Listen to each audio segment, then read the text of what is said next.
Alam mo, hindi ako makikipag-break sa'yo kung ang ibig sabihin lang nun, mag-aaway tayo sa petty things, yung mga maliliit na bagay. Hindi ako makikipag-break sa'yo kung napapagod lang tayo sa isa't isa. Pwede tayong mapagod pero magpapahinga, tas tuloy ulit.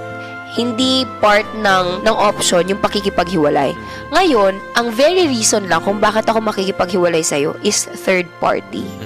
Yun ay kung may nahanap ka ng iba o may iba na. Kasi ibig sabihin nun, may mga bagay nang hindi ko kayang gawin. May mga bagay nang hindi ako ang nakakabigay sa'yo nun. And ayoko naman ipilit yung sarili ko sa mga bagay, tao o sitwasyon na alam kong hindi na ako kailangan. Ganon. Pero kinain ko lahat yun eh. Kasi, yung nga sabi ko, pag mahal mo, talagang babalik at babalik ka no matter what happens.